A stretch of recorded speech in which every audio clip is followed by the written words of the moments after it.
In the ashes of revolution, when kings had fallen and chaos ruled the streets of France, a new force was about to rise.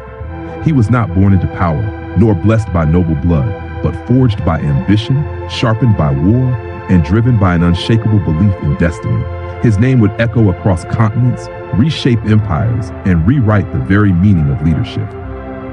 From the windswept island of Corsica to the grand battlefields of Europe, Napoleon Bonaparte rose from obscurity to crown himself emperor, a man both feared and admired, brilliant yet flawed, whose vision of glory would change the world forever. This is not just the story of a conqueror.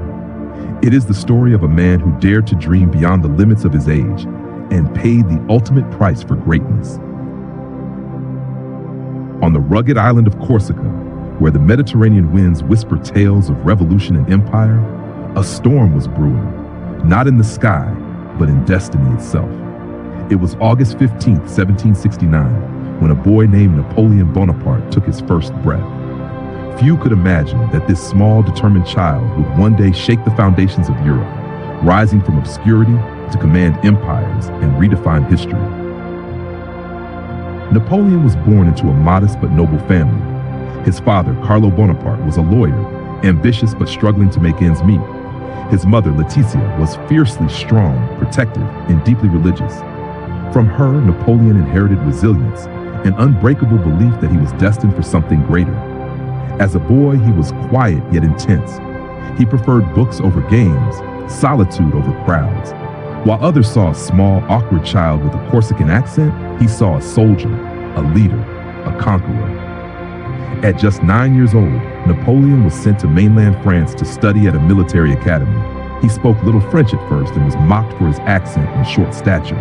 But humiliation only fueled his determination.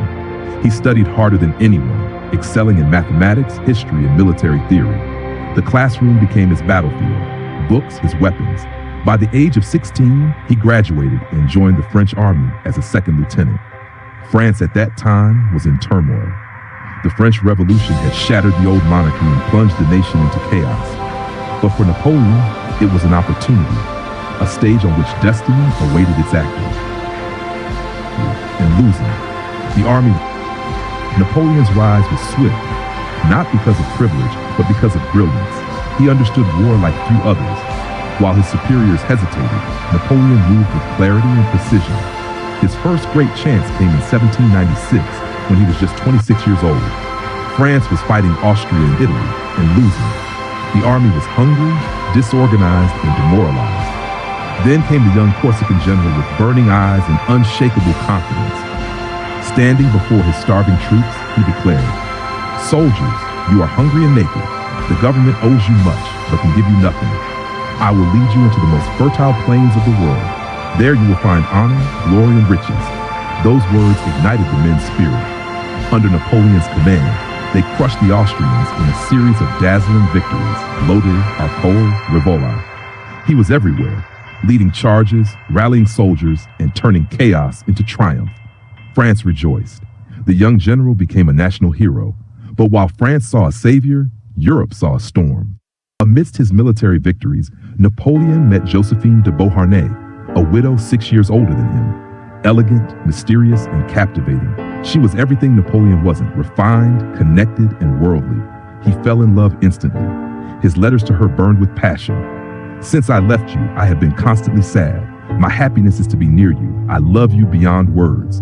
They married in 1796, just days before Napoleon left for the Italian campaign. He dreamed of glory and of her. But while he fought for France, Josephine's heart wandered. Her infidelity wounded him deeply, yet he forgave her, a rare softness in a man of steel. Love and ambition, two fires that would shape his destiny. In 1798, Napoleon sought new horizons. His eyes turned toward Egypt, the land of the pharaohs. He dreamed not only of conquering it, but of bringing science, art, and enlightenment to the East. He sailed with an army and a team of scholars to claim history for France. At the Battle of the Pyramids, Napoleon stood before his soldiers and pointed to the ancient monuments rising from the desert sands. "From the top of these pyramids," he declared, 40 centuries look down upon you." The Mamluk warriors fell before French firepower, and Cairo bowed to Napoleon. But his glory was short-lived. The British Navy, led by Admiral Nelson, destroyed his fleet at the Battle of the Nile, trapping him in Egypt. His empire of dreams began to crumble. Yet even in defeat, Napoleon's ambition refused to die. France was collapsing under corruption and weak leadership. In 1799, Napoleon secretly returned from Egypt. Paris was ripe for change, and he seized the moment. On November 9, 1799, he led a coup d'etat known as the 18th Brumaire, overthrowing the failing government and declaring himself first consul of France. At just 30 years old, Napoleon Bonaparte now ruled a nation. He rebuilt France from chaos, reformed the economy, modernized education, established the Napoleonic Code, a new system of laws that still influences the world today. France had order again. The people adored them, and soon, admiration turned into worship. On December 2, 1804, at the Grand Notre Dame Cathedral in Paris, Napoleon crowned himself Emperor of France. In a moment of defiance, he took the crown from the Pope's hands and placed it upon his own head. "I am not chosen by God," he said. "I take my destiny with my own hands." The crowd erupted. Napoleon had done what no one thought possible. A soldier had become an emperor. But power has a price. Between 1805 and 1807, Napoleon's armies swept across Europe, defeating Austria, Prussia, and Russia. At the Battle of Austerlitz, facing a coalition twice his size, Napoleon used deception and genius to crush his enemies. The snow-covered fields of Moravia became his masterpiece. "Soldiers," he said, "I am proud of you. You have won the greatest battle in history." For a time, he was unstoppable. Europe bowed before him. Kings trembled at his name. But even as his empire expanded, cracks began to appear. His dream of total domination led him to wage economic war on Britain, the continental system. But it backfired, draining France's resources and alienating allies. And while he ruled an empire, his heart remained empty. Josephine could not bear him a child.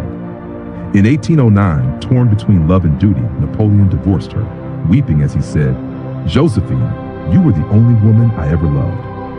He married Marie-Louise of Austria, securing a political alliance. In 1811, she bore him a son, Napoleon II, the King of Rome. For a moment, it seemed the dynasty was secure. But ambition blinds even the greatest minds. In 1812, Napoleon made his most fatal mistake. He invaded Russia.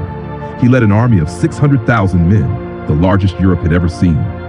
Yet the Russians refused to fight directly. They burned their own cities and fields, leaving the French to starve in the cold.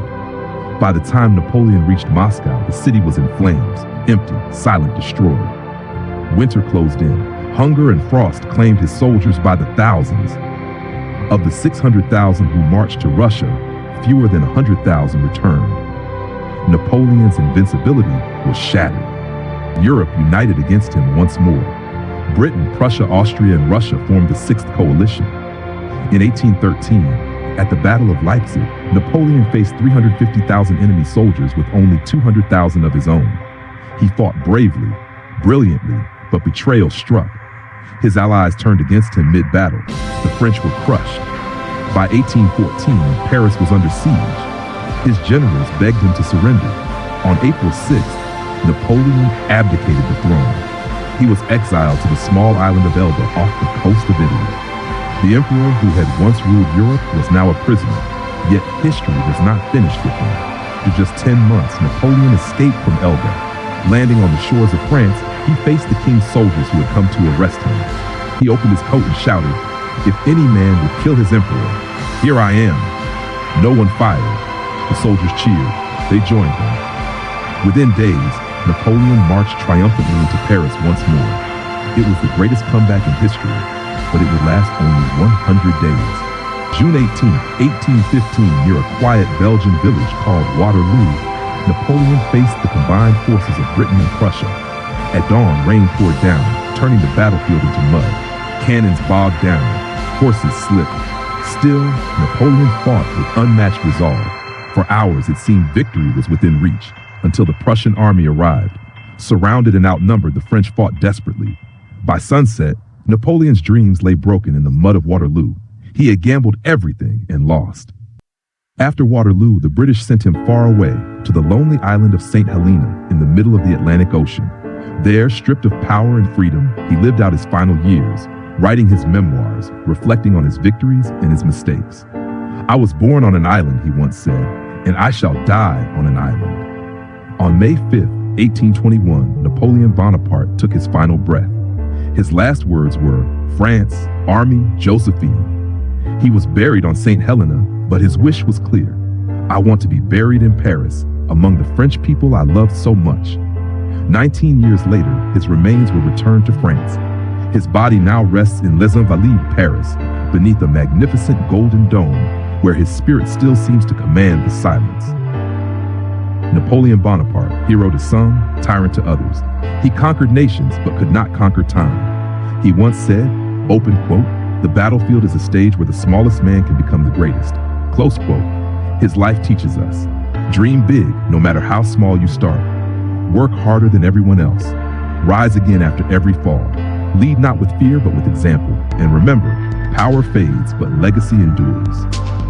Napoleon changed the face of Europe and the course of history. His name still echoes across centuries, a reminder that greatness and ruin often walk hand in hand.